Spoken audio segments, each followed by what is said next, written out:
اس دجال کا جو پیچھے سے پورا نظام چلا رہا ہے اللہ کی دی ہوئی اس شیطانی طاقت کو استعمال کرتے جو اس کو دی گئی، ہمارے امتحان کے لیے دی گئی ہے۔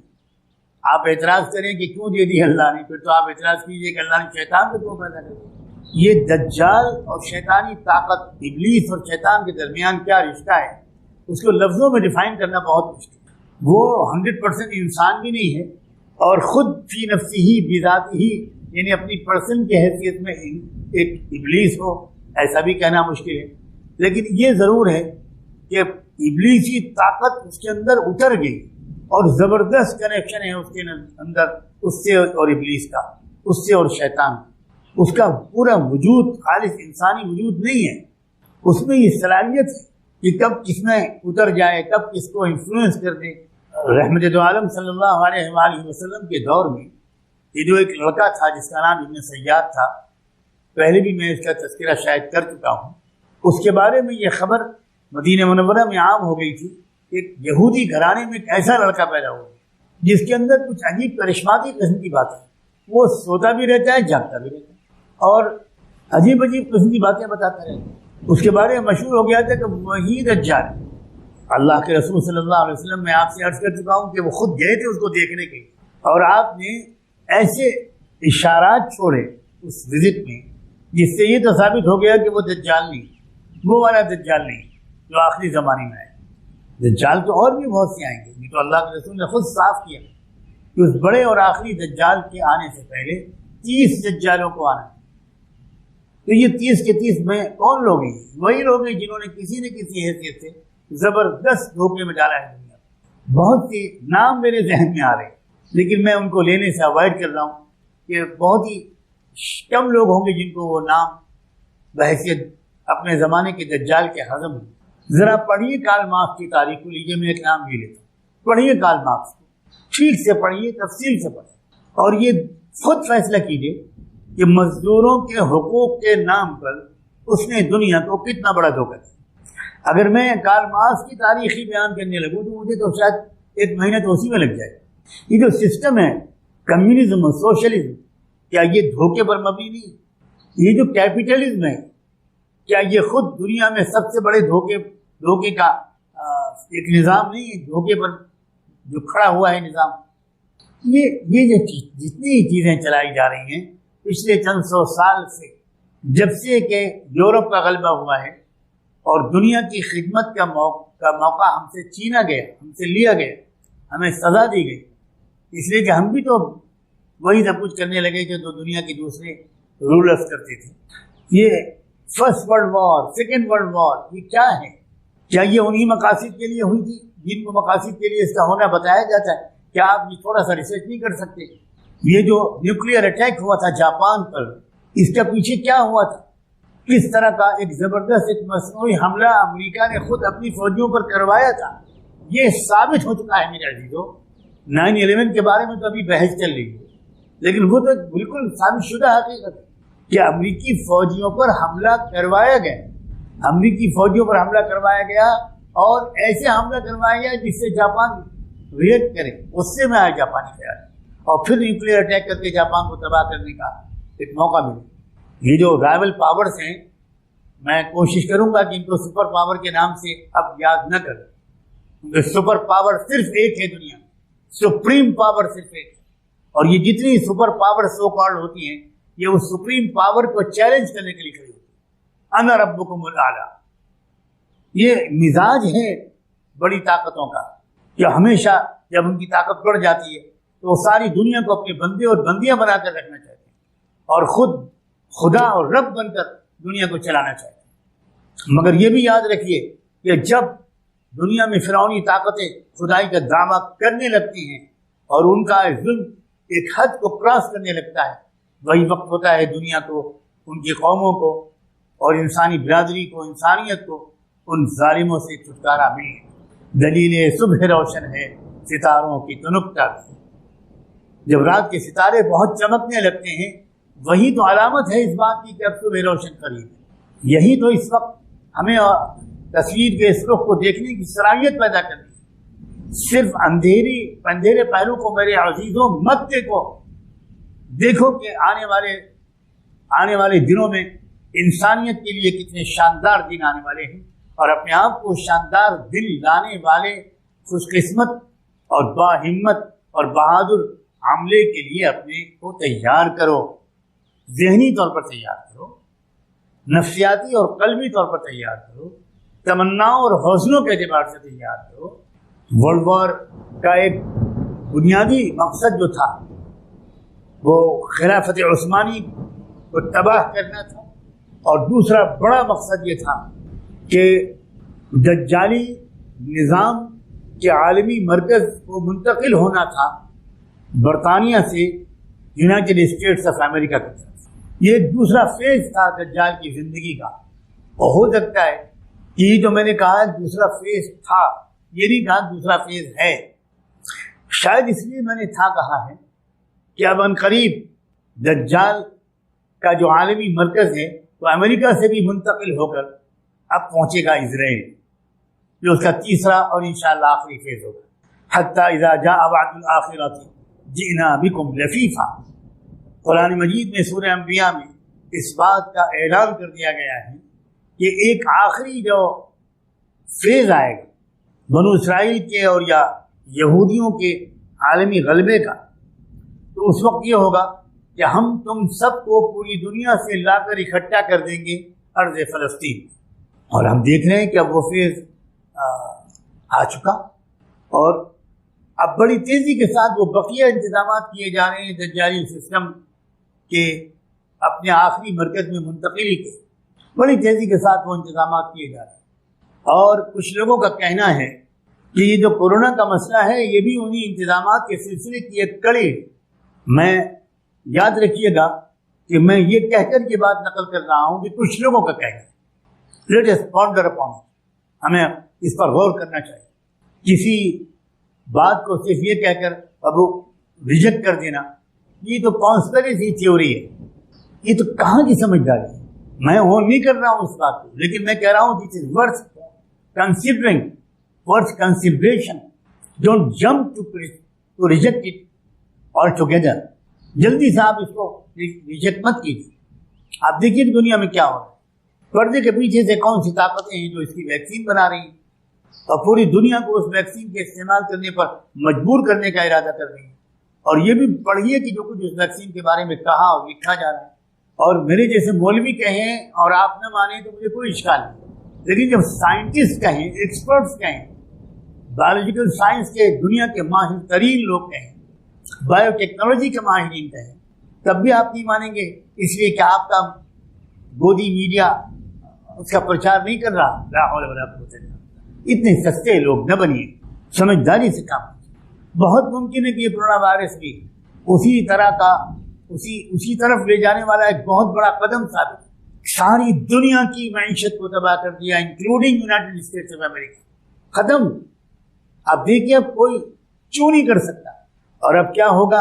اسی دجالی نظام کے ماتحت جو آ جائے گا، جو قبول کر لے گا اس کی 100% غلامی کو، نوٹ 99%، جو قبول کر لے گا اس کی 100% غلامی کو ہر شعبے زندگی میں، جو قبول کر لے گا اس کی ویکسینز کو، اس کی ہیلتھ اور میڈیکل تھیوریز کو، جو قبول کر لے گا اس کے پولیٹیکل سسٹم کو، جو بھی قبول کر لے گا قبول کرتا چلا جائے گا، اس پر بارشیں ہوں گی ڈالرز کی، IMF کی طرف سے، ورلڈ بینک کی طرف سے بارشیں ہوں گی، قرضے معاف کیے جائیں گے، اور کیا ہوگا وہ دیکھیے گا آنے والے چند مہینوں میں، سالوں نہیں کہہ رہا ہوں۔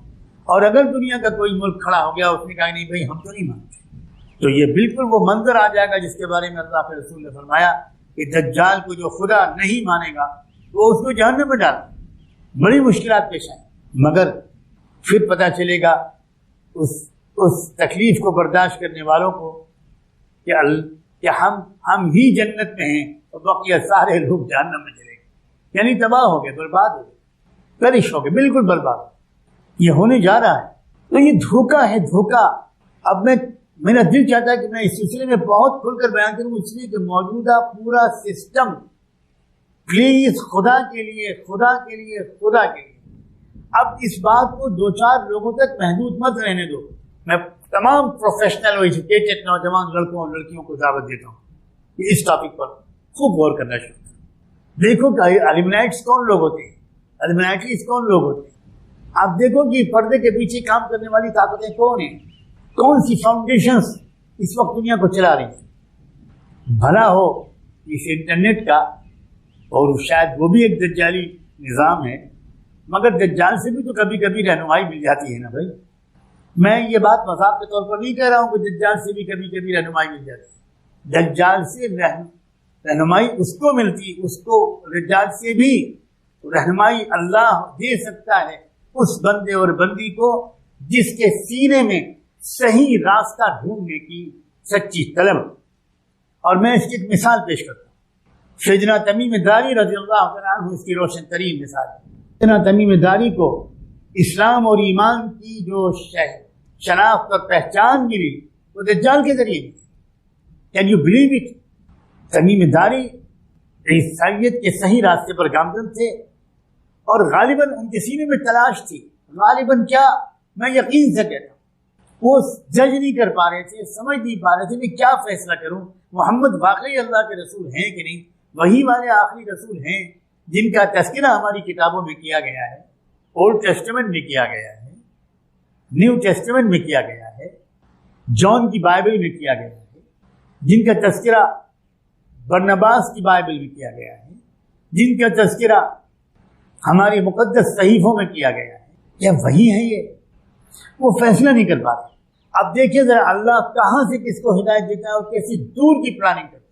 وہ نکلے تو تھے کسی اور مقصد کے لیے اپنے 30 ساتھیوں کے ساتھ ایک سمندری سفر پر، اور یہ واقعہ میں چونکہ سنا چکا ہوں تو اس کو پورا ریپیٹ نہیں کروں گا. طوفان میں ان کی کشتی پھنس گئی. واہ واہ واہ، مبارک، کتنا مبارک ثابت ہوا وہ طوفان. جس منزل کی طرف پہنچنے کے لیے وہ نکلے تھے اپنے خیال میں، وہاں کے بجائے اس منزل تک پہنچا دیا جس منزل تک اللہ ان کو پہنچانا چاہیے. ان ربی لطیف لما یشاء. اللہ جب کسی چیز کا پلان کرتا ہے، اللہ تعالیٰ جب کسی چیز کا ارادہ فرماتا ہے تو ایسے اس کے اسباب بناتا ہے جس کی طرف جس کی طرف کسی کا ذہن جا ہی نہیں. چنانچہ آپ وہ واقعہ پھر سے یاد کر لیجیے کہ کس طرح کی کشتی کسی جگہ جا کر جزیرے پہ لگ گئی، اور کس طرح وہ اترے، اور پھر کون ملا ان کو، اور پھر کس نے یہ رہبری کی، اور پھر وہ کس شخصیت کے پاس پہنچے. وہ دجال کے پاس پہنچے جس نے کہا کہ میں دجال ہوں. لیکن ایک جملہ اس کی زبان سے نکلا. وہ جملہ یہ تھا کہ اگر محمد کی باتیں لوگ مان لیں تو انہی کا نفع ہے، انہی کا فائدہ ہے، ان کے لیے خیر. اللہ اکبر.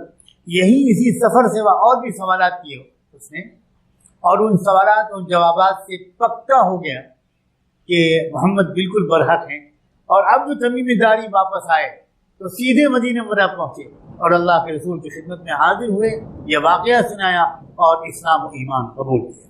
تو بھائی ہدایت تو اللہ تعالیٰ کہاں سے دے سکتا ہے؟ شرط یہ کہ میرے اور آپ کے اندر اور ہر انسان کے اندر یا ایسی سچی طلب پیدا ہو جائے کہ اے رب کریم جو بالکل سچائی اور بے غبار حق ہے اس کی طرف ہم کو گائیڈ کرے. کہاں سے ملے گی ہدایت؟ کیا آپ نے یہ واقعہ نہیں سنا کہ عرب کے ایک مشرک خاندان کے ایک بہت اہم و ذمہ دار فرد کو ایک بت کے اندر سے، مورتی کے اندر سے لا الہ الا اللہ کی آواز سنائی. چونک گیا، مورتی پڑھنے لگی لا الہ الا اللہ محمد رسول اللہ. وہاں سے ان کو ہدایت ملی.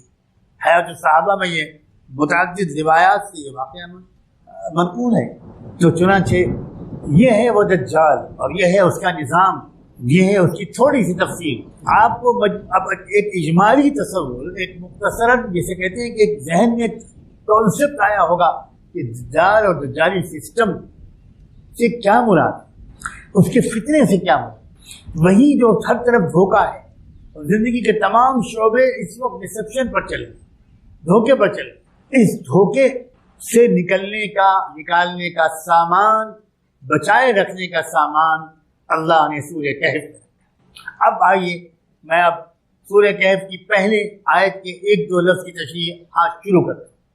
مجھے نہیں معلوم کہ وہ 1-2 لفظ کی تشریح بھی آج میں مکمل کر پاؤں گا کہ نہیں.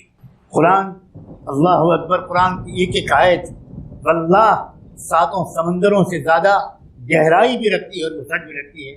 اللہ ہمارے دلوں پر اپنی کتاب کا علم کھول دیے، اپنی کتاب کی سمجھ کھول دی. یا گنہگار بندہ آپ کے سامنے عرض کرتا ہے زندگی کے وہ لمحے جو اللہ کی کتاب پر غور میں صرف ہوتے ہیں، صرف ان لمحوں سے مغفرت کی امید رکھتا ہوں اور صرف ان لمحوں کو میں انجوائے کرتا ہوں، انجوائے زندگی کے وہی لمحے میں لطف آتا ہے اور جس پر قرآن کے کچھ الفاظ پر غور کرنے کی سعادت حاصل ہوتی ہے۔ اور ہمارے اکابر علماء اللہ ان کے درجے بلند کرے، ان کی انگلی پکڑ کر جب 2 قدم چلنے لگتا ہوں اور کچھ سمجھ آنے لگتی ہے تو سجدہ شکر میں گر جاتا ہوں۔ سبحانک لا علم لنا الا ما علمتنا انک انت العلیم الحکیم، سبحانک لا فهم لنا الا ما فهمتنا انک انت الجواد الکریم۔ سورہ کہف شروع ہوتی ہے 2 کلمے سے، الحمدللہ۔ یہ 2 کلمے کیا ہیں؟ اگر میں ادھار لوں، مستعار لوں سیدنا محمد رسول اللہ صلی اللہ علیہ وآلہ وسلم کے ہی الفاظ کو، تو میں ان 2 کلموں کے بارے میں الحمدللہ کے بارے میں کہوں گا، کلمتان خفیفتان علی اللسان ثقیلتان فی المیزان حبیبتان الی الرحمن۔ ایک سمندر ہے علوم کا الحمدللہ کے اندر، اور یہ کاٹ ہے فتنہ دجال، یہیں سے شروع ہو جاتی ہے۔ ایک لفظ سورہ کہف کا، یہ جو دجالی فتنہ ہے، یہ اس کا جو اسٹارٹنگ پوائنٹ ہے وہ ایوولوشن کی تھیوری پر ہے، یعنی انسان کسی منصوبے کے تحت کسی بڑے مدبر، منصوبہ ساز، علیم اور حکیم اور دانا، کسی رب نے نہیں پیدا کیا انسان۔ یہ کوئی انسان کو کسی خدا نے اپنا جانشین بنا کر، اپنا خلیفہ اور نائب نمائندہ بنا کر اس زمین پر بھیجا ہو، ایسا کچھ نہیں ہے۔ یہ تو اصل میں بائی چانس ہوا یہ کہ بس وہ مادے سے پیدا ہو گیا، وہ کیچڑ ہو گئی پانی میں، پھر وہ کیچڑ سے پھر وہ کچھ گھاس نکل آئی، پھر کچھ پودا نکل آیا، پھر وہ پودا اور بڑا ہوا، پھر اس نے ایک کیڑے کی شکل اختیار کر لی، اور پھر کیڑے سے اور بڑا جانور بنا، اور پھر اور بڑا جانور بنا، اور پھر اور بڑا جانور بنا، اور اس سے اتفاق سے انسان بن گیا۔ یہ لفظ کاٹ کرتا ہے الحمدللہ۔ دنیا میں جو کچھ بھی ہے وہ سب کچھ ایک رب کی عطا ہے، اس لیے وہی ایک رب ہے جو لائق تعظیم اور لائق تعریف، حمد و ثنا کے لائق، شکر و سپاس کے لائق، سب کچھ اس کا دیا ہوا ہے۔ ذرا غور کرو میرے عزیز نوجوانوں، میں آپ سے خاص طور پر مخاطب ہونا چاہتا ہوں، کیا یہ بات سمجھ میں آنے والی ہے کہ جس کے پاس کچھ نہیں تھا اس سے سب کچھ نکل آیا؟ جس کے پاس دیکھنے کی طاقت نہیں تھی اس کے ذریعے سے دیکھنے والی مخلوق پیدا ہو، جو سن نہیں سکتا تھا اس کے اندر سے سننے والی مخلوق نکل آئی، جو بول نہیں سکتا تھا، جو عقل و ارادہ نہیں رکھتا تھا، جو اختیاری زندگی نہیں رکھتا تھا، الحی القیوم، جو کسی کو زندگی دینے کی خود صلاحیت بھی نہیں رکھتا تھا، سب اتفاق سے ہو گیا۔ جس کے پاس کچھ نہیں تھا اس سے سب کچھ وجود میں آ گیا۔ یہ ہے نظریہ ارتقاء، یہ ہے ایوولوشن کی تھیوری۔ کہتے ہیں کہ ہم لوگ irrational چیزوں کو نہیں مانتے۔ خدا کے بندو، جھوٹ بولنا اب تو چھوڑو، تم سب سے زیادہ irrational چیزوں کو مانتے، تم سب سے زیادہ illogical چیزوں کو مانتے۔ یہ بات illogical ہے کہ عظیم قدرت اور طاقت اور علم اور حکمت رکھنے والے، سننے اور دیکھنے والے، ہمیشہ سے رہنے والے اور ہمیشہ تک کے لیے باقی رہنے والے، هو الاول والآخر، هو الظاہر والباطن، هو اللہ الباری، هو اللہ الخالق الباری۔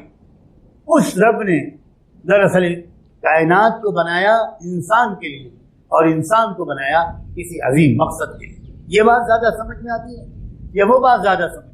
میں تو عقلی طور پر یہ سوال تھرو کر رہا ہوں، جس کے بعد کچھ نہیں تھا اس سے سب کچھ وجود میں آیا۔ الحمدللہ نہ، بالکل غلط بات ہے۔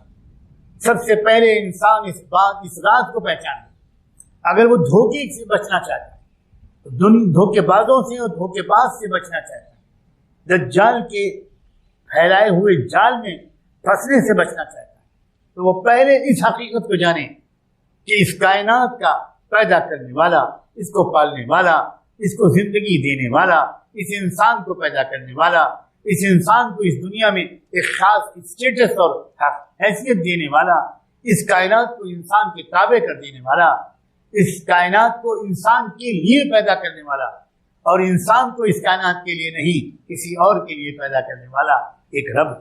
پہلے اس کو پہچانا۔ جہاں تم اس رب کو پہچاننے لگو گے اسی رب کی قسم کھا کر یہ آج اس کے بندہ کہتا ہے تم اسی لمحے بغیر آگے کا علم حاصل اگلا علم حاصل کرنے سے پہلے اسی لمحے تم اس دجال کے دھوکے سے نکلنا شروع ہو، کیونکہ تمہاری عقل میں پختگی آنے لگے گی، تمہاری سوچ میں پختگی آ جائے گی، میچورٹی آ جائے گی، تم میچور انداز سے دنیا پر غور کرنے لگو گے۔ افلا تتفکرون افلا تعقلون، غور کرو، دیکھو